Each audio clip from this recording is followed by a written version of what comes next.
Hello viewers, welcome to ಬಸವೈಟಿಯ channel. ಇವತ್ತಿನ ಕ್ಲಾಸಲ್ಲಿ ನಾವು ಆಪ್ಟೋ ಎಲೆಕ್ಟ್ರಾನಿಕ್ ಕಾಂಪೊನೆಂಟ್ಸ್ ಚಾಪ್ಟ್ರಲ್ಲಿ ಲಾಸ್ಟ್ ಟಾಪಿಕ್ ಆಗಿರುವಂಥದ್ದು ಲೇಸರ್ ಡಯೋಡ್ಸ್ ಬಗ್ಗೆ ತಿಳಿಯೋಣ. ಈ ಒಂದು ಚಾಪ್ಟರ್ ಬಂದು ಟ್ರೇಡ್ ಥಿಯರಿ ಸಬ್ಜೆಕ್ಟಲ್ಲಿ ಎಲೆಕ್ಟ್ರಾನಿಕ್ ಮೆಕ್ಯಾನಿಕ್ ಫಸ್ಟ್ ಇಯರ್ ಅವ್ರಿಗಿರುತ್ತೆ. ಸೊ ಲೇಸರ್ ಡಯೋಡ್ ಅಂದರೆ ಏನು ಅನ್ನೋದು ನೋಡೋದಾದರೆ, laser diode or injection laser diode ILD ಅಥವಾ ಡಯೋಡ್ ಲೇಸರ್ ಅಂತ ಮೂರು ಹೆಸರುಗಳಿಂದ ಇದನ್ನ ಕರೀತಾರೆ. So it is a semiconductor device similar to a light emitting diode in which the laser beam is created at the diode's junction. So ಇನ್ನು LED ಯಲ್ಲಿ photons light ರೂಪದಲ್ಲಿ ಹೊರ ಬರ್ತವೆ. ಇದರಲ್ಲಿ ನಮಗೆ ಲೇಸರ್ ಬೀಮ್ ಡಯೋಡ್ಸ್ ಜಂಕ್ಷನ್ ಏನಿರುತ್ತೆ ಅದರಲ್ಲಿ laser beam create ಆಗುತ್ತೆ. ಸೊ ಇದನ್ನು ಸೇಮ್ LED ತರನೇ ಇರುತ್ತೆ, ಆದರೆ ಅದರಲ್ಲಿ ಲೈಟ್ ರೂಪದಲ್ಲಿ ಜಂಕ್ಷನ್ ಅಲ್ಲಿ ಫೋಟಾನ್ಸ್ ಹೊರ ಬರ್ತವೆ. ಇಲ್ಲಿ ಬಂದು ನಮಗೆ ಲೇಸರ್ ಬೀಮ್ ರೂಪದಲ್ಲಿ ಲೈಟ್ ಹೊರ ಬರುತ್ತೆ. So A laser diode is an electrically a PIN diode. So it is a electrically PIN diode. PIN diode, pin diode ಅಂದ್ರೆ ಏನು ಅಂತ ಹೇಳಿದ್ದೆ ನಾನು. ಸೊ ಎರಡು ಡೋಪ್ಡ್ ಸೆಮಿಕಂಡಕ್ಟರ್ಸ್ ಇರ್ತವೆ, ಎರಡರ ಮಧ್ಯದಲ್ಲಿ ಇಂಟ್ರೆನ್ಸಿಕ್ ಸೆಮಿಕಂಡಕ್ಟರ್ನ ಇಟ್ಟಿರ್ತಾರೆ ಈ PIN ಡಯೋಡ್ ಅಲ್ಲಿ, which is purely a semiconductor. ಯಾವುದೇ ಡೋಪಿಂಗ್ ಇರಲಾರ್ದಂತಹ ಒಂದು ಸೆಮಿಕಂಡಕ್ಟರ್ ಅನ್ನ ಮಧ್ಯದಲ್ಲಿ ಇಟ್ಟಿರ್ತಾರೆ, ಅಂದ್ರೆ ಯಾವುದೇ ತರದ ಇಂಪ್ಯೂರಿಟೀಸ್ ಆಡ್ ಮಾಡಲಾರ್ದನ್ನು. So the active region of the laser diode is in the intrinsic region. So active diode ಎಲ್ಲಿರುತ್ತೆ ಅಂದ್ರೆ ಆ ಮಧ್ಯದಲ್ಲಿ ಏನು ಇಂಟ್ರೆನ್ಸಿಕ್ ಡಯೋಡ್ ಇಟ್ಟಿರ್ತಾರೆ ವಿತೌಟ್ ಎನಿ ಡೋಪಿಂಗ್, ಅಲ್ಲಿ ಆಕ್ಟಿವ್ ಲೇಸರ್ ಬೀಮ್ಗಳು ಜನರೇಟ್ ಆಗುವಂತಹ ಪ್ಲೇಸ್ ಈ ಒಂದು PIN ಡಯೋಡ್ ಅಲ್ಲಿ. And the carriers, electrons and holes, are jumped into that region from the N and P regions respectively. N and P junctions ಏನಿರ್ತವೆ ಅಥವಾ N and P regions ಅದರಲ್ಲಿರುವಂತಹ electrons and holes ನಾವು ಒಂದು particular voltage apply ಮಾಡಿದ ತಕ್ಷಣ ಏನಾಗುತ್ತೆ, ಆ ಮಧ್ಯದಲ್ಲಿ ಇರುವಂತಹ intrinsic semiconductor ಏನಿರುತ್ತೆ ಆ ಇಂಟ್ರೆನ್ಸಿಕ್ ಸೆಮಿಕಂಡಕ್ಟರ್ ಅಲ್ಲಿ ಜಂಪ್ ಆಗಿ ಅಲ್ಲಿ ರೀಕಾಂಬಿನೇಷನ್ ಆಗತ್ತೆ. ಸೊ ಆ ರೀತಿ ಆಗಿದ್ದವಾಗ ನಮಗೆ ಲೇಸರ್ ಬೀಮ್ ಅನ್ನೋದು ಜನರೇಟ್ ಆಗುತ್ತೆ ಅಥವಾ ಕ್ರಿಯೇಟ್ ಆಗುತ್ತೆ ಅಂತ ಹೇಳ್ಬೋದು.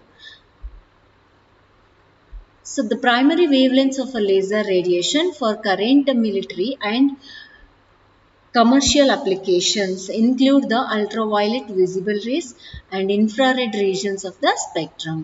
So current military application ಗೆ ಅಥವಾ ಹಾಗೂ ಕಮರ್ಷಿಯಲ್ ಅಪ್ಲಿಕೇಶನ್ಸ್ಗೆ ನಮಗೆ ಅಲ್ಟ್ರಾವೈಲೆಟ್ ವಿಸಿಬಲ್ ವೇವ್ಲೆಂತ್ಸ್ ಮತ್ತೆ ಇನ್ಫ್ರಾರೆಡ್ ರೀಜನ್ ಸ್ಪೆಕ್ಟ್ರಮ್ ಅನ್ನ ಇನ್ಕ್ಲೂಡ್ ಮಾಡ್ಕೊಂಡಿರ್ತವೆ. ಈ ಒಂದು ಪ್ರೈಮರಿ ವೇವ್ಲೆಂತ್ಸ್ ಏನಿರ್ತಾವಲ್ಲ ಲೇಸರ್ ರೇಡಿಯೇಷನ್ಸ್, ಅದರಲ್ಲಿ ಅಲ್ಟ್ರಾವೈಲೆಟ್ ವಿಸಿಬಲ್ ರೇಸ್ ಇರ್ತವೆ ಹಾಗೂ ಇನ್ಫ್ರಾರೆಡ್ ರೀಜನ್ಸ್ ಇರ್ತವೆ. So ultraviolet radiations for lasers consist of wavelengths between 180 and 400 nanometres. Ultraviolet radiations ಅನ್ನೋವು ಲೇಸರ್ ಬೀಮ್ಸ್ ಅಲ್ಲಿ ಎಷ್ಟು ತನಕ ಇರುತ್ತೆ ಅಂದ್ರೆ 180 ನ್ಯಾನೋಮೀಟರ್ಸ್ ಟು 400 ನ್ಯಾನೋಮೀಟರ್ಸ್ ತನಕ ವೇವ್ಲೆಂತ್ ಅನ್ನೋದು ಇರುತ್ತೆ ಈ ಒಂದು ultraviolet radiation. So the visible region consists of radiation with wavelengths between 400 and 700 nanometers. ಅದು ಬಿಲೋ 400 ನ್ಯಾನೋಮೀಟರ್ಸ್ ಇರುವಂತಹ ವೇವ್ಲೆಂತ್ ರೇಡಿಯೇಷನ್ಸ್ ಏನಿರ್ತವೆ ಆ ರೇಡಿಯೇಷನ್ಸ್ ಇನ್ವಿಸಿಬಲ್ ಆಗಿರ್ತವೆ. ಸೊ ವಿಸಿಬಲ್ ರೀಸನ್ ಏನಿರುತ್ತೆ, ನಮಗೆ ಕಣ್ಣು ಕಾಣುವಂತಹ ಲೇಸರ್ ರೇಸ್ ಏನಿರ್ತವೆ ಅವು ಬಂದು 400 ಇಂದ 700 ನ್ಯಾನೋಮೀಟರ್ಸ್ ವೇವ್ಲೆಂತ್ ಅನ್ನ ಹೊಂದಿರ್ತವೆ.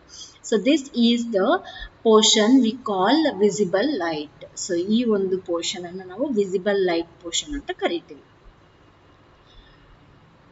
So the infrared region of the spectrum consists of radiation with wavelengths between 700 nanometers to 1 mm. So infrared region above 700 mm ಏನಿದೆ ಅದು ನ್ಯಾನೋಮೀಟರ್, 700 ನ್ಯಾನೋಮೀಟರ್ ಟು 1 ಮಿಲಿಮೀಟರ್ ಇರುವಂತಹ MM ಇರುವಂತಹ ಒಂದು ವೇವ್ಲೆಂತಿನ ರೇಡಿಯೇಷನ್ ವೇವ್ಲೆಂತ್ ಅನ್ನು ನಾವು ಏನಂತ ಕರಿತೀವಿ, ಇನ್ಫ್ರಾರೆಡ್ ರೀಜನ್ ಅಂತ ಹೇಳ್ತೀವಿ. ಇದರಲ್ಲಿ ಏನಿದೆ 3 ರೀಜನ್ಸ್ ಇದೆ. ಸೊ ಒಂದು ನಮ್ಗೇನು, ಸೊ ಇಲ್ಲಿ ಹೇಳಿದ ಹಾಗೆ ಒಂದು invisible ultraviolet radiation invisible, that is about 180 nm to 400 nm.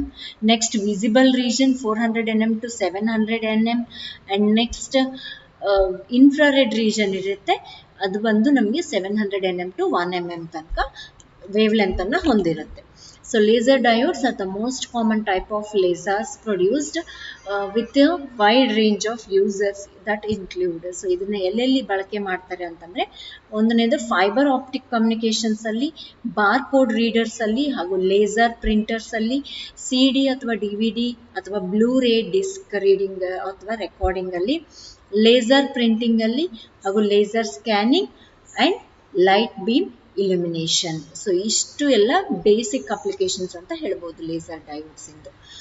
So next ನೋಡೋದಾದ್ರೆ VI ಕ್ಯಾರೆಕ್ಟರಿಸ್ಟಿಕ್ಸ್ ಅಂತ ಏನು ಹೇಳ್ತೀವಲ್ಲ, ನಾರ್ಮಲ್ ಡಯೋಡ್ಗಳಿಗಾಗಲಿ ಎಲ್ಲದಕ್ಕೂ ಇದ್ರಲ್ಲಿ LI ಕ್ಯಾರೆಕ್ಟರಿಸ್ಟಿಕ್ಸ್ ಅಂತ ಹೇಳ್ತೀವಿ, ಲೈಟ್ ಮತ್ತೆ ಕರೆಂಟ್ ಕ್ಯಾರೆಕ್ಟರಿಸ್ಟಿಕ್ಸ್. ನಾವು ಯಾವ ರೀತಿ ಕರೆಂಟ್ ಅನ್ನ ಇನ್ಕ್ರೀಸ್ ಡಿಕ್ರೀಸ್ ಮಾಡ್ತಾ ಇದ್ದಂಗೆಲ್ಲ ಪ್ರೊಡ್ಯೂಸ್ ಆಗುವಂತಹ ಲೇಸರ್ ಬೀಮ್ ಯಾವ ರೀತಿ ಇನ್ಕ್ರೀಸ್ ಡಿಕ್ರೀಸ್ ಆಗುತ್ತೆ ಅನ್ನೋದನ್ನ ಒಂದು ಕ್ಯಾರೆಕ್ಟರಿಸ್ಟಿಕ್ ಗ್ರಾಫ್ ಅಲ್ಲಿ ನಾವು ಪ್ಲಾಟ್ ಮಾಡಿದವಾಗ ಹೇಗಿರುತ್ತೆ ಅನ್ನೋದನ್ನ ನೋಡೋಣ. So one of the most commonly used and important laser diode specifications or characteristics is a LI curve. So most ಆಗಿ ನಮಗೆ ಲೇಸರ್ ಡಯೋಡ್ ಬಗ್ಗೆ ಮ್ಯಾಕ್ಸಿಮಮ್ ತಿಳಿಸ್ಕೊಡುವಂಥದ್ದು ಏನು ಅಂತಂದರೆ LI ಕ್ಯಾರೆಕ್ಟರಿಸ್ಟಿಕ್ ಕರ್ವ್ ಅಥವಾ ಅದರ ಸ್ಪೆಸಿಫಿಕೇಶನ್ಸ್ ಏನಿದಾವೆ ಅದು ನಮಗೆ ಕ್ಲಿಯರ್ ಆಗಿ ಆ ಲೇಸರ್ ಡಯೋಡ್ ಬಗ್ಗೆ ತಿಳಿಸ್ಕೊಡುತ್ತೆ. And it plots the drive current supplied against the light output. So ಯಾವ ರೀತಿ ಲೈಟ್ ನಾವು ಕರೆಂಟ್ ಅಪ್ಲೈ ಮಾಡಿರೋದು ಹಾಗೆ ಔಟ್ಪುಟ್ ಲೈಟ್ ಏನು ಬರ್ತಾ ಇದೆ ಅವೆರಡರ ಮಧ್ಯದಲ್ಲಿ ನಾವು ಈ ಒಂದು ಕ್ಯಾರೆಕ್ಟರಿಸ್ಟಿಕ್ಸ್ ಅನ್ನ ಗ್ರಾಫ್ ಮುಖಾಂತರ ನಾವು ಪ್ಲಾಟ್ ಮಾಡಬಹುದು. This laser diode specifications is used to determine the current required to obtain a particular level of light output at the given current. So ಈ ಒಂದು ಲೇಸರ್ ಡಯೋಡ್ ಸ್ಪೆಸಿಫಿಕೇಶನ್ಸ್ ಏನಿದಾವೆ ನಾವು ಎಷ್ಟು ಕರೆಂಟ್ ಕೊಟ್ಟರೆ ಎಷ್ಟು ಔಟ್ಪುಟ್ ಬರುತ್ತೆ ಅನ್ನೋದು ಐಡೆಂಟಿಫೈ ಮಾಡೋದಕ್ಕೆ ಅಥವಾ ಡಿಟರ್ಮೈನ್ ಮಾಡೋದಕ್ಕೆ ನಮಗೆ ಹೆಲ್ಪ್ಫುಲ್ ಆಗಿರ್ತವೆ. It also can be seen that the light output is also very dependent upon the temperature. So light output produce ಆಗುವಂತಹ ಲೈಟ್ ಔಟ್ಪುಟ್ ಏನಿದೆ ಅದು only not on the current which we supply ಅದ್ರ ಮೇಲೆ ಅಷ್ಟೇ ಅಲ್ಲದೆ ಅದರ temperature ಮೇಲೇನು depend ಆಗಿ ನಮಗೆ ಲೈಟ್ ಅನ್ನೋದು ಪ್ರೊಡ್ಯೂಸ್ ಆಗುತ್ತೆ ಲೇಸರಲ್ಲಿ. ಸೊ ನೋಡ್ರಿ, ಇಲ್ಲಿ ಇದು ಬಂದು ಲೇಸರ್ ಡಯೋಡಿನ ಸರ್ಕ್ಯೂಟ್ ಸಿಂಬಲ್. ಈ ರೀತಿ ಒಂದು ಸರ್ಕ್ಯೂಟ್ ಸಿಂಬಲ್ ಇಂದ ರೆಪ್ರೆಸೆಂಟ್ ಮಾಡ್ತೀವಿ. ಅಂಡ್ ಇದು ಬಂದು ನಮಗೆ ಈ ಕಡೆ ಸೈಡ್ ಬಂದು ಲೈಟ್ ಔಟ್ಪುಟ್ ಅನ್ನ ನಾವು ಹಾಕಿದೀವಿ. ಅಂಡ್ ಎಕ್ಸ್ ಆಕ್ಸಸ್ ಅಲ್ಲಿ ಬಂದು ಲೇಸರ್ ಡಯೋಡ್ ಕರೆಂಟ್ ಅನ್ನು ನಾವು ಮಿಲಿ ಆಂಪ್ಸ್ ಅಲ್ಲಿ ಮೆಜರ್ಮೆಂಟ್ ಇರುತ್ತೆ. ಸೊ ಯಾವ ರೀತಿ ಇನ್ಕ್ರೀಸ್ ಆಗುತ್ತೆ ಎಷ್ಟು ಕರೆಂಟ್ಗೆ ಏನು ಅನ್ನೋದನ್ನ ನೋಡ್ಬೋದು ನಾವು. ಸೊ ಅಂಡ್ ಆಲ್ಸೋ ಈ ಕರೆಂಟ್ ನಾವೇನು ಸಪ್ಲೈ ಮಾಡ್ತೀವಿ ಅದರಿಂದ ಏನು ಹೀಟ್ ಪ್ರೊಡ್ಯೂಸ್ ಆಗುತ್ತೆ ಆ ಒಂದು ಹೀಟನ್ನು ನಮಗೆ ಈ ಒಂದು ಔಟ್ಪುಟ್ ಕರೆಂಟ್ ಮೇಲೆ ಅಥವಾ ಔಟ್ಪುಟ್ ಲೈಟ್ ಮೇಲೆ ಬಹಳಷ್ಟು ಪ್ರಭಾವ ಬೀಳುತ್ತೆ ಅಂತ ಹೇಳ್ಬೋದು. So if we see some advantages, laser diode in advantages ಏನಿದ್ದಾವೆ ಅಂತಂದ್ರೆ, the laser diode operates in lower power as compared to other lasers. ಬೇರೆ ಲೇಸರ್ಸ್ ಗಳಿಗೆ ನಾವು ಕಂಪೇರ್ ಮಾಡಿದವಾಗ ಲೇಸರ್ ಡಯೋಡ್ ಅನ್ನೋದು ಬಹಳ ಕಡಿಮೆ ಪವರ್ ಅಲ್ಲಿ ಆಪರೇಟ್ ಆಗುತ್ತೆ. And it gives high power output as compared to other lasers. ಬೇರೆ ಲೇಸರ್ಸ್ ನಾವು ಕಂಪೇರ್ ಮಾಡಿದವಾಗ ಲೇಸರ್ ಡಯೋಡ್ ಅನ್ನೋದು ನಮಗೆ ಬಹಳ ಹೈ ಪವರ್ ಔಟ್ಪುಟ್ ಅನ್ನ ಪ್ರೊಡ್ಯೂಸ್ ಮಾಡುತ್ತೆ. And laser diode is smaller in size and as compared to other types of laser. Size smaller ಇರುತ್ತೆ ಬೇರೆ ಅದಕ್ಕೆ ಕಂಪೇರ್ ಮಾಡಿದವಾಗ. ಅಂಡ್ ಈಸಿಯಾಗಿ ಮ್ಯಾನುಫ್ಯಾಕ್ಚರ್ನು ಮಾಡಬಹುದು ನಾವು. Manufactured in arrays, number of connections ನಾವು ಈಸಿಯಾಗಿ ಕೊಡ್ಬೋದು, ಈಸಿಯಾಗಿ ಮ್ಯಾನುಫ್ಯಾಕ್ಚರ್ ಮಾಡ್ಬೋದು. And it is very cheaper device to produce laser output. ತುಂಬ ಚೀಪಾಗಿ ನಮಗೆ ಸಿಗುವಂತಹ ಒಂದು ಡಿವೈಸ್ ಅಂತ ಹೇಳ್ಬೋದು ಲೇಸರ್ ಡಯೋಡ್ ಅನ್ನೋದು, ಲೇಸರ್ ಔಟ್ಪುಟ್ಟನ್ನು ಪ್ರೊಡ್ಯೂಸ್ ಮಾಡೋದಕ್ಕೆ. And high efficiency, laser diode ಅನ್ನೋದು ತುಂಬ ಹೈ ಎಫಿಷಿಯನ್ಸಿ ಇದೆ. ಏನೇನಿದೆ ಅಡ್ವಾಂಟೇಜಸ್? ಒಂದು ಕಡಿಮೆ ಪವರಲ್ಲಿ ಆಪರೇಟ್ ಆಗುತ್ತೆ, ಹೈ ಔಟ್ಪುಟ್ ಪವರನ್ನು ಕೊಡುತ್ತೆ, small in size and easily manufacture ಮಾಡಬಹುದು ನಾವು. Cheaper device, maximum laser output ಅನ್ನು ಪ್ರೊಡ್ಯೂಸ್ ಮಾಡೋದಕ್ಕೆ ಬೇರೆಯವ್ರ ಕಂಪೇರ್ ಮಾಡಿದವಾಗ ತುಂಬ ಚೀಪಾಗಿ ಸಿಗುವಂಥದ್ದು, ಅಂದರೆ ಕಡಿಮೆ cost. And high efficiency, working efficiency ಬಂದು ತುಂಬ ಜಾಸ್ತಿ ಇರುತ್ತೆ. ಇವೆಲ್ಲ ಲೇಸರ್ ಡಯೋಡಿನ ಅಡ್ವಾಂಟೇಜಸ್. ಇನ್ನು ಡಿಸ್ಅಡ್ವಾಂಟೇಜಸ್ ನೋಡೋದಾದ್ರೆ, laser diode produce more divergent laser beams. So ಅದು ಏನಾಗತ್ತೆ ಅಂದರೆ ತುಂಬ ಡೈವರೆಂಟ್, ತುಂಬ ಬೇರೆ ಬೇರೆ ಒಂದು ನಿರ್ದಿಷ್ಟವಾದ ದಾರಿ ಇರಲಾರ್ದಂತಹ ಒಂದು ಲೇಸರ್ ಬೀಮ್ಗಳನ್ನು ಪ್ರೊಡ್ಯೂಸ್ ಮಾಡುತ್ತೆ. And they are requires big and costly optic for laser source sizes.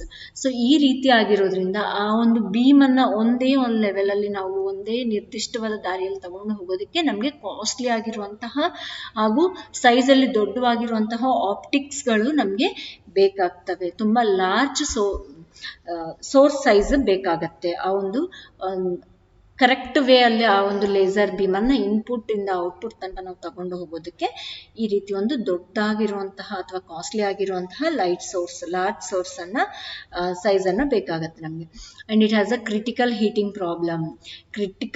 Problem ಇರುತ್ತೆ. PIN ಡಯೋಡ್ ಇರೋದ್ರಿಂದ ವಿತೌಟ್ ಏನಾಗುತ್ತೆ ಅದರಲ್ಲಿ ಹೀಟಿಂಗ್ ಪ್ರಾಬ್ಲಮ್ ಜಾಸ್ತಿ ಆಗುತ್ತೆ. ನಾವು ಕರೆಂಟ್ ಇನ್ಕ್ರೀಸ್ ಮಾಡ್ತಿದ್ದಂಗೆಲ್ಲ ನಮಗೆ ಅದರಿಂದ ಪ್ರೊಡ್ಯೂಸ್ ಆಗೋ ಹೀಟನ್ನು ಅದೇನಾಗುತ್ತೆ ಸೆಮಿ ಕಂಡಕ್ಟರ್ಸ್ ಅಬ್ಸರ್ವ್ ಮಾಡ್ಕೊಳ್ಳಲ್ಲ, ಹೀಟ್ ಪ್ರಾಬ್ಲಮ್ನ ಜಾಸ್ತಿ ಇರುತ್ತೆ.